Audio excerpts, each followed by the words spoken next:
Shalom, y'all. Peace and blessings. Hope everyone is doing great today. I mean, it's a beautiful day. It's a beautiful day. I don't know if it's a beautiful day in terms of scenery all over the world, but from where I am, as you can see, the sunlight hitting on me. It's such a beautiful day. And even if it's not bright and sunny where you are, it's still a beautiful day. You're alive, you're breathing, you know. You may have had lost some people that you love, but there are still people in your life that are alive and well and in good health, and you have friends, you have family, you have a roof over your head, you have clothes, you have food, and there are always people who are less fortunate, and I pray that those who are less fortunate will be blessed. If there are hindrances that are blocking them from experiencing the goodness of life, I pray that they change and choose to do better so that their environment and their livelihood could be better. But anyway, with that being said, the word that I have for today is just to encourage and emphasize on the need for us to choose to do good, to choose to be good. I know it might sound cliche, all right, but we are living in a world where it's so easy to do wrong. It's so easy to be someone who doesn't have much morals, don't have a moral compass, because it's like anything goes. However, I feel, once it feels good to me, I'm going to do it. If it brings me joy and happiness, I'm going to do it. And everyone is living, not everyone, but the majority of the world is just living based on however I feel I'm gonna do that, and there is no moral compass. There is no rules that anybody is living by anymore. And if it is you are a person that choose to live by a certain standard and choose to live by certain rules for yourself, they say that you keeping yourself in a box, you being oppressed in your mind, when I believe that true liberation is being able to have self control, no matter how free you feel that you are. If it is, there's a reason why throughout life, throughout, all civilizations, there has been like leadership.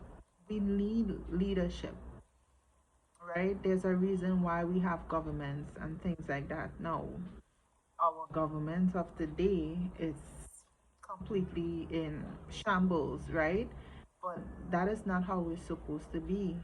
In ancient times, we had kings, we had queens, you know, um, in those civilizations, we still had leadership.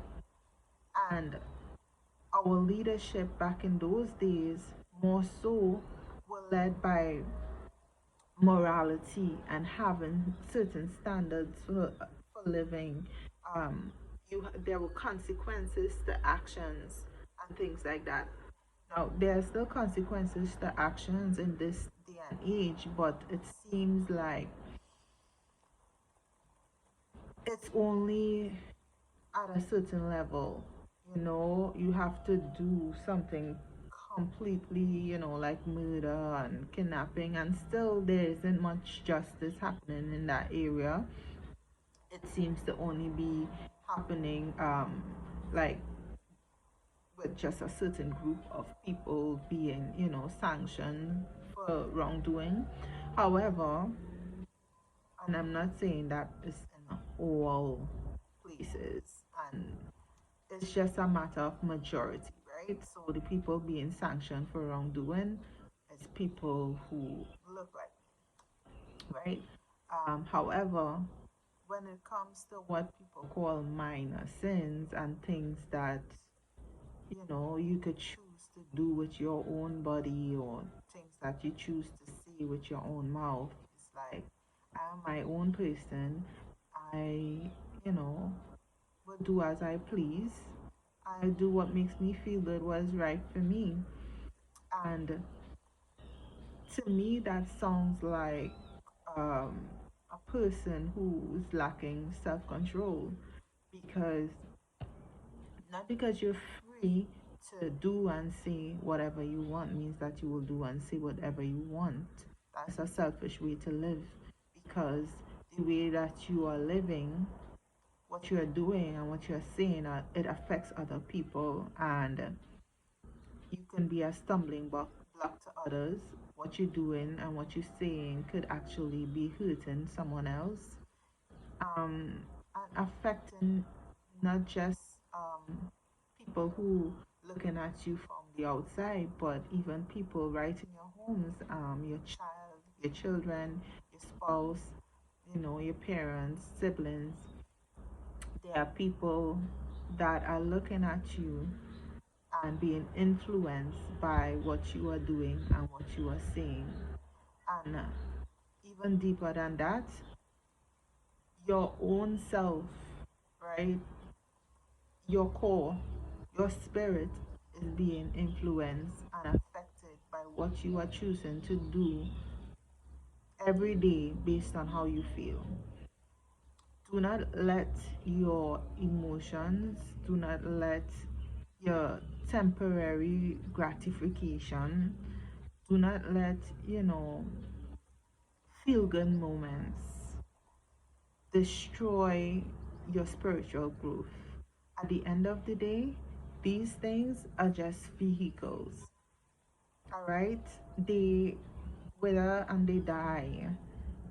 But what you have inside, your consciousness, right? Your spirit, that is what needs to thrive. That is what is going to continue on.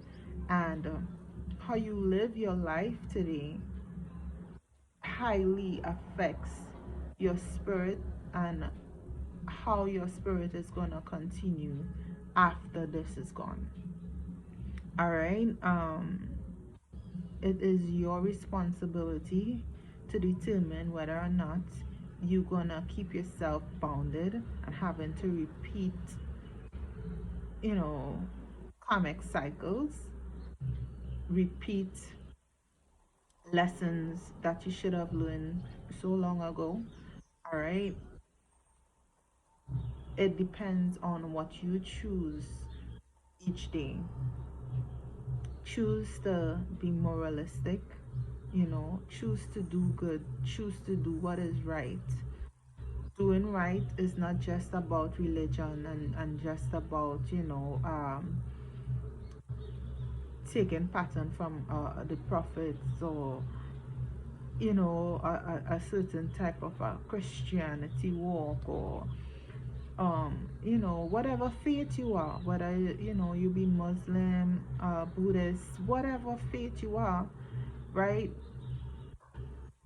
Your goodness and your choices shouldn't just be because you are afraid of what your religion says the consequences are.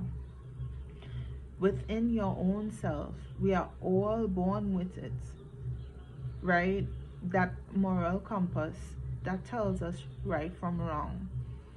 And sadly, the more that you choose to ignore that moral compass and choose to do wrong when your spirit tells you don't do something or to do something, is the harder it becomes to hear that voice as you go about your life, right?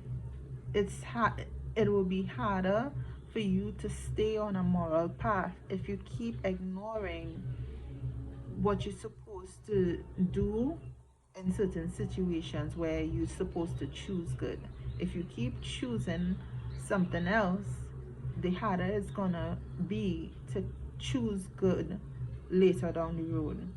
There are some people that are at the stage where right is wrong and wrong is right, because of all the times that they have chosen to ignore that voice, to ignore that moral compass, and to just choose to do what felt right for them in the moment just for pleasure's sake, right?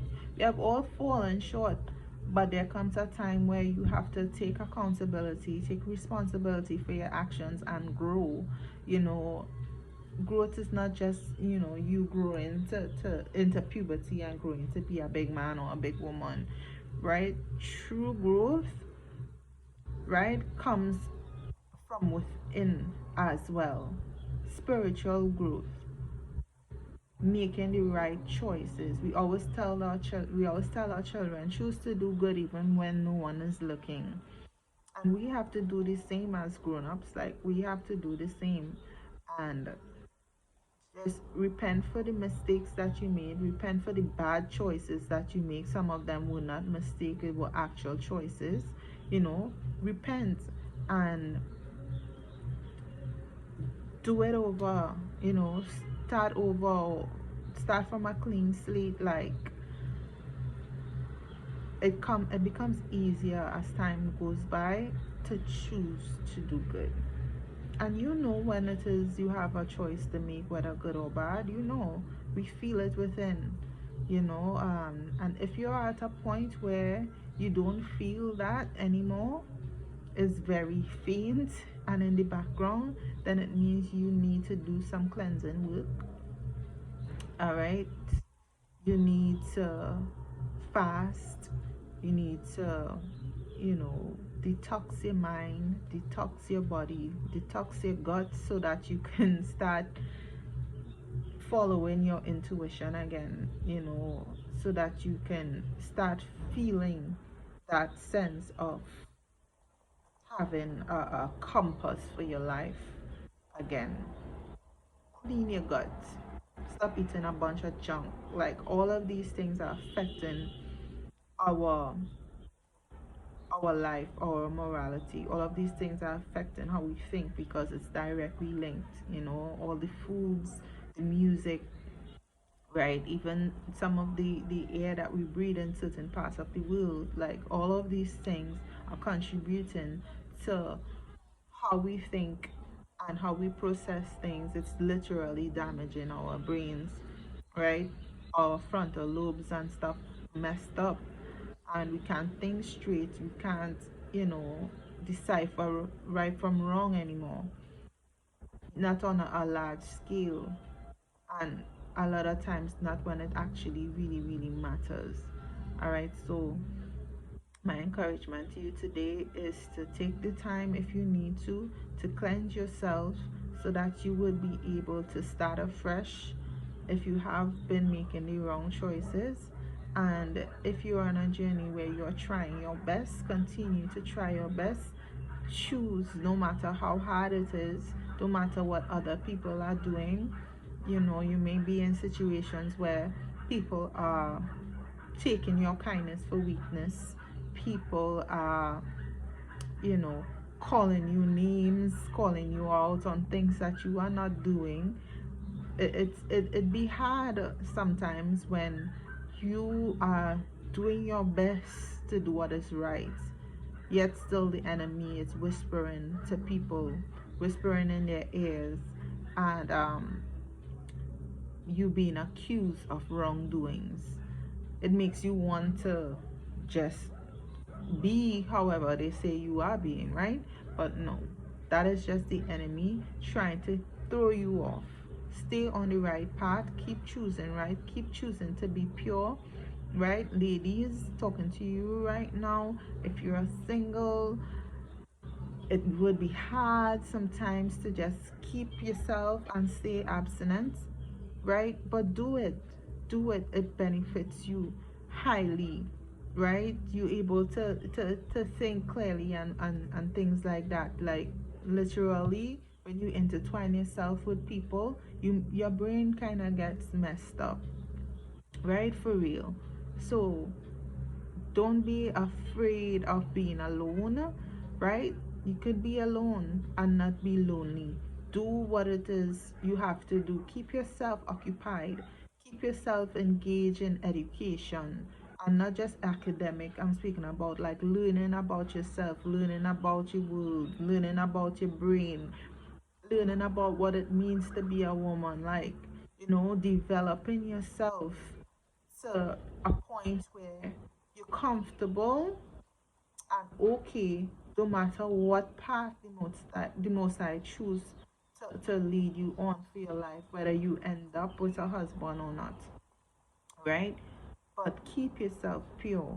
Keep yourself pure and fight when those feelings and those urges and things like that come to you. Like, fight and choose, because when you resist the enemy, he flees from you, right? It might seem like it's so hard in the moments, but once you resist and you rebuke that devil, like, yeah, leave me alone. He leaves you alone. It just seems really hard in the moments. And even for the brothers as well, like, do the same, right? And let us just be kind and loving to one another and encourage one another on this journey. Your choices, you choosing to be a righteous person and walk that walk daily, is literally affecting your environment and everything around you. So imagine if we all choose to do that, or more of us choose to live that life, we are literally affecting the very essence of our environment. It's going out there. Every little thing that you do is impacting the world, it's impacting your environment. You might feel like you're not doing anything, but you just choosing to be good is sending that vibration out into the atmosphere. You're operating in that frequency that the heaven realm respects, and things will start happening. All right, things that we need to happen will start happening. So, just encouraging you all today, choose to do good, choose to be good. The righteous walk is a great walk, right? It becomes easier as time goes by. We're all at different levels on our journey, all right? But have confidence in the fact that there's a reward coming, all right? Shalom.